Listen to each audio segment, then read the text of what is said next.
Welcome back to the Inner Glow sessions. I am Angie Hawkins, the Inner Glow coach.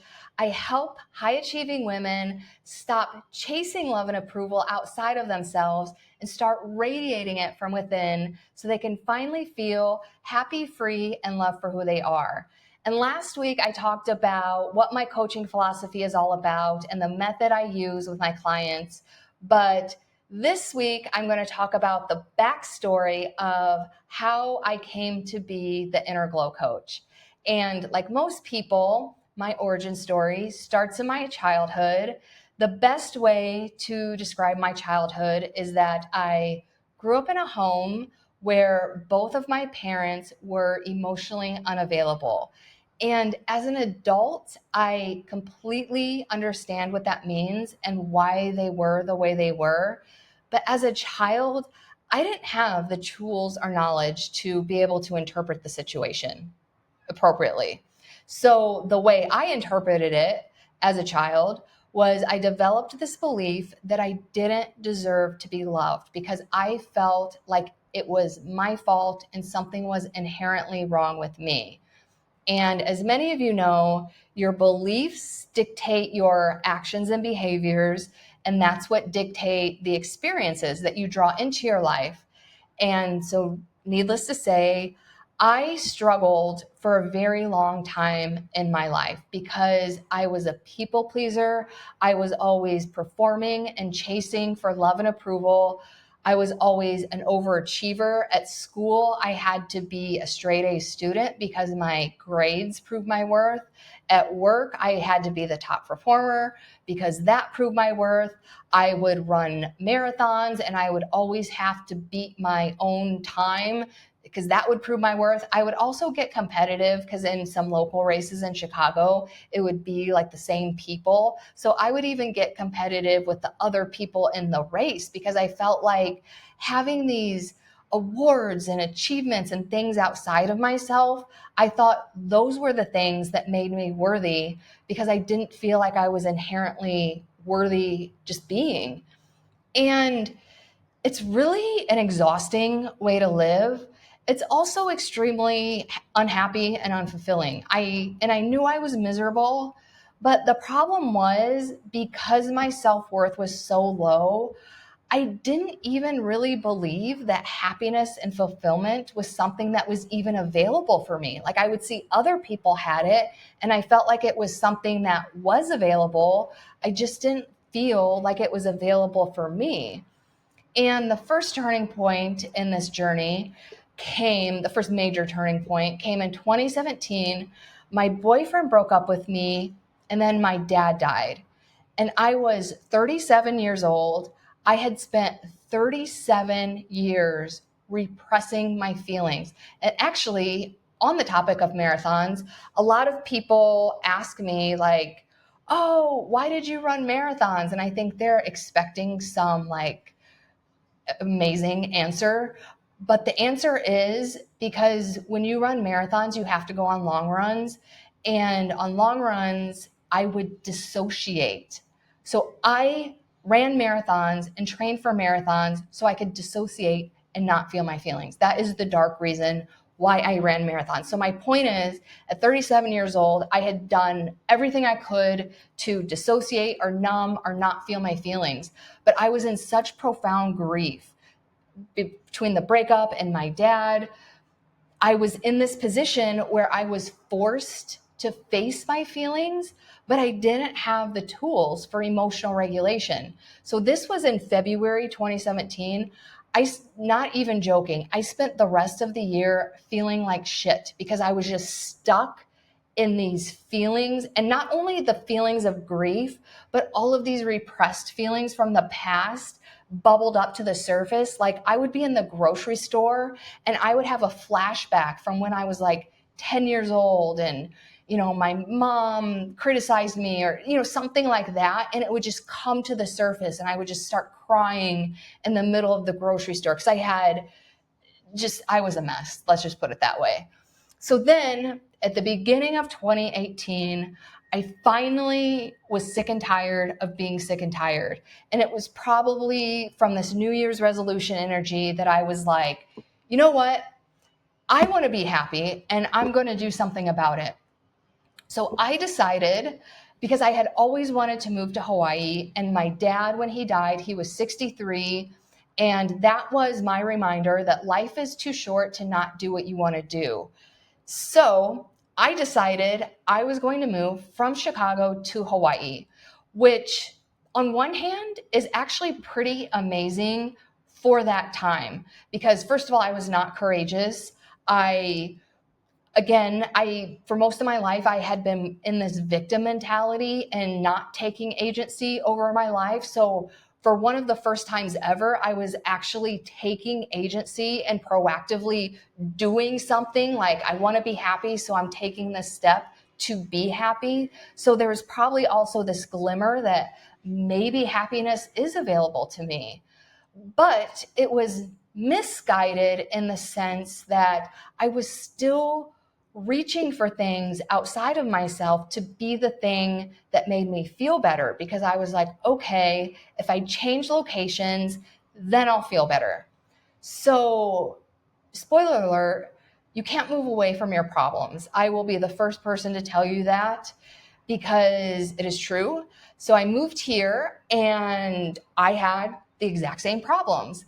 And not only that, I developed a whole new host of problems. So for example, this was 2018. It was before remote work was the trendy thing to do. And on that note, I asked my manager if I could work remote in Hawaii.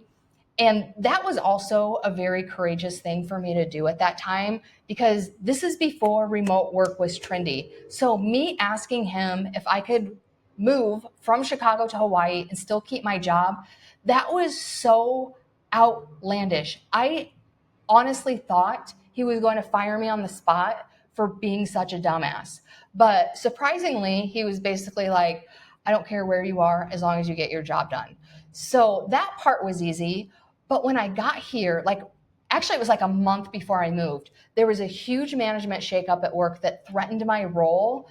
So the entire first year that I lived here, I lived in constant fear of losing my job, because I had moved back in to that victim mentality of, this is the only job that's available to me. Or I guess it's more like scarce and lack mentality, because it's like, this is the only remote job that's available to me. And yes, there were less remote jobs, but surely there were others, right? But I wasn't looking at it that way. I was like, this is my only source of stability. So I lived in constant fear of losing my job. Another thing is, when I moved, I had a really hard time making friends, which is something that fortunately I had never experienced in Chicago. But when I moved here, it just felt so lonely and isolating, because first of all, I was working from home all the time. I didn't know anybody, and I was thousands of miles away from anyone else I knew. So it was super lonely and isolating. And the other major thing that happened right off the bat is, to prove how all in and committed I was to this decision, I decided to buy a condo immediately. Like, I bought a condo 2 months after moving here. And a month after that, a shared building pipe backflowed into my bathroom sink. I was not home, so my entire condo flooded. So all of these things would have been stressful in isolation. But it was on top of bringing my baggage with me and then piling on these other issues. And then, so this is 2018, the next 2 years was like thing after thing after thing. Like, my grandma died. I did end up like making friends, and I had a really good friend, but then he ended up being really toxic. Like, it was just thing after thing. And because I was still reaching for things outside of myself to be the thing that made me feel better, and everything outside of myself was unraveling, my internal world was unraveling at a much quicker rate than it had been. So then COVID happened. I don't think I have to explain how that exacerbated the situation. So that absolutely increased my anxiety and everything. And then the straw that broke the camel's back was a breakup during COVID. And the much longer, more detailed version of this story is in my book, Running in Slippers. So I'm not going to get into it here. But, and again, it's a breakup. So in isolation, and it was a betrayal, which anyone who's had a relationship and then betrayal knows that that's a different kind of heartbreak. So I'll just put it that way. But anyway, so that would have been a big deal in isolation, right? But again, it's on the tail end of like 2.5 years of life just handing me shit and me trying to cling on and save it, and it wasn't working. So, we all have points in our lives because, in my experience, and I've seen this in other people's experience, when it rains, it pours. So we all have these moments where we think to ourselves, I can't take it anymore. I can't handle this. So I was absolutely feeling those feelings. But then on top of that, I just had this overwhelming feeling of helplessness and hopelessness because nothing had been going well. And I truly could not see any hope for the future. I had been trying and trying and trying, and I'm purposely using the word trying because of my attempts to cling on to things outside of myself. And it wasn't working, and I felt so hopeless, and I did not see any reason to still be here. So I intentionally overdosed on my anxiety medication. I took the entire bottle, and I spent a day and a half unconscious in my bathroom. I spent another day and a half in the hospital. I was released from the hospital, and I came home. I called a friend, told her everything that happened, and I ended with, I can't believe I didn't die. And her response was, it's not your time. And it was so profound, and it sent a cold chill through my body. And in that moment, because that was a very critical moment, because I was at this crossroads, because I felt worse than I did before I took the pills. And I just remember I had this continuous loop. I don't want to be here. I don't want to be here. But then she said that to me, and I was like, So there's like the road of not wanting to be here and possibly trying again. And then, but she opened up this other road where it was like, I think I actually do have a purpose. I don't know what it is, but the fact that I survived something I probably shouldn't have is a huge clue that I am here for a reason. So I decided that I wanted to get help, and I wanted to get help the right way because I had tried traditional therapy. I had tried reading self-help books. I had tried spiritual practices, and none of those things in isolation were helpful for me. And I'm not knocking any of those modalities. I think the biggest downfall in them, if they're not applied appropriately, is they don't really give you any practical advice for how to implement things in your day-to-day life so that you're actually building healthier habits that are more aligned with being a functional adult. So anyway, but I invested in myself. I hired a coach, and that is what he told me to do, because this is why affirmations and some of these modalities aren't really efficient, because they're trying to actually force a new belief. And if you don't actually believe that new belief, it's a really long, hard, and sometimes not even an effective process. But there's another way, and that is actually, for instance, my limiting belief was that I didn't deserve to be loved. So my coach helped me implement behaviors and habits that were coherent with the belief of deserving love. And it's not easy, but eventually those became actual habits that I didn't even really have to think about because they're on autopilot. And then over time, the programming in my brain was like, yeah, I do deserve to be loved. I do respect myself. I do trust myself. I do deserve this. I do deserve that. And then that became my unconscious programming.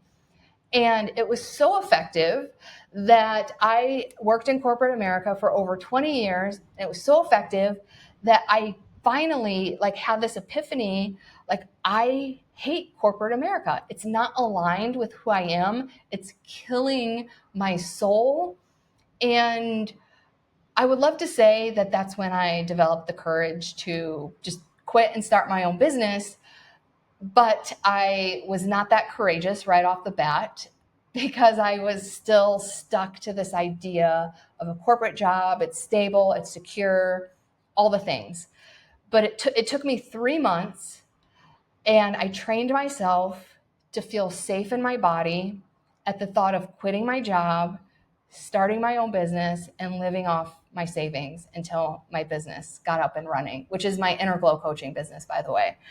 But it took me 3 months, and not only did I feel safe in my body at the thought of quitting my job, the more energy I put toward my Inner Glow coaching business, the more excited I got. So I actually got to the point where I was excited about quitting my job and taking this huge risk because the Inner Glow coaching path was so aligned to who I am and my purpose. Because at that time, I was like, I guarantee there are other women who are struggling in the same way that I was, and I want to help them. And now that I'm full-time Inner Glow coach, I'm seeing that play out because there are women who are struggling in the exact same way I was. And my entire mission in life is to help them out. So, and that's just the cliff notes of my backstory, but that is the backstory to how I got into Inner Glow coaching. So stay tuned for next session. I have some ideas lined up, so I'm not sure what the exact next episode is going to be, but I'm excited to continue sharing and letting you know what the Inner Glow is all about. And until then, shine from the inside.